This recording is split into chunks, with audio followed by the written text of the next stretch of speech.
News coming in from Manipur now, where we're given to understand that there has been another attack, and this time it is at the residence of a former chief minister. This rocket attack has now come to the fore from a militant group. It has reportedly killed one person and several people are injured in this fresh violence that has now come to the fore from Manipur. पीछे side में मेरे Latin जो toilet बना हुआ था, toilet थोड़ा पुराना type का हो गया था, इसको ब्लास्ट हुआ था। एकदम बहुत जोरदार से ब्लास्ट हुआ था।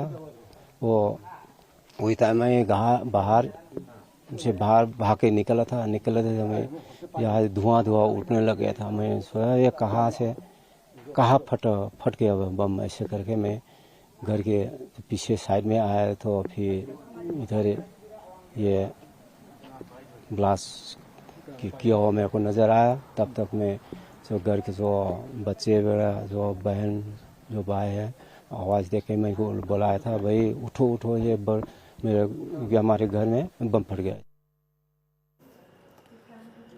Arunima now joining us, getting us more details. Arunima, this latest attack coming to the fore from Moirang is what we're given to understand. But where are these rockets coming from? It's interesting that these attacks are happening at a time when we're also getting reports of drone dropping arms and ammunition, and the role of foreign hand being investigated as well.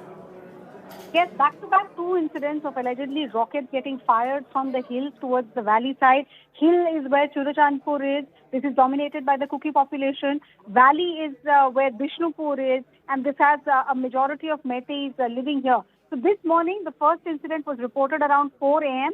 at Tronglaubi, which is about 45 kilometers from the state capital of Imphal. Thankfully, only a community center bore the brunt of that alleged rocket attack. It was some kind of a improvised rocket with a 3 kilometers range. The community center and a room adjoining it were damaged. But by 3:30, the situation was far more tense because one person lost his life. A 70-year-old man is reportedly dead after the second round of attack. The former chief minister, Mairambam Koiring, his house on the Sendra Road in Bishnupur's Moirang was allegedly the target of this attack. 4 people were also injured, including a minor. The police statement is awaited whether they suspect the role of any militant group in this. But we do know that, towards the start of this month, there were 2 incidents of grenades and crude bombs getting dropped by drones. Just when you thought that there was a respite from it, 2 days there were no incidents. But again, from this morning onwards, the foothills, the buffer zone of Manipur has flared up. Right, Arunima, as far as the investigation goes into where these drones, where these arms and ammunition are coming from, what's the status on that? We're given to understand that the Manipur police had also asked for NSG's assistance in dealing with this. Yes, so NSG has been asked to assist with anti-drone technology.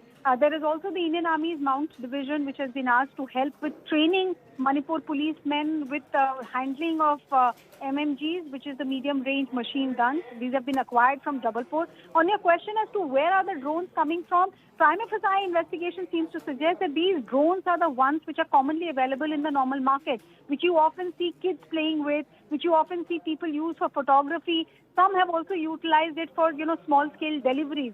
So it seems some of these drones were being used for surveillance purposes ever since violence began in Manipur. So they were available. These, it seems, have now been modified, a hook added to it, some kind of a mechanism added to it so that it can carry small quantities of crude bomb. But even a small quantity of explosives, when it is dropped from a height, the impact is much more. So there is a worry about this new system of attacking civilian areas. And like I said, NSG is helping them with anti-drone technology, and Manipur Police itself is consulting IIT experts to find out what can the police procure to prevent this kind of a disaster in Manipur.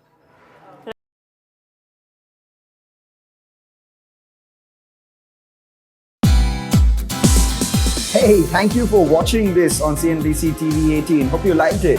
For more such interesting news and updates, follow CNBC TV 18 on all the social media platforms.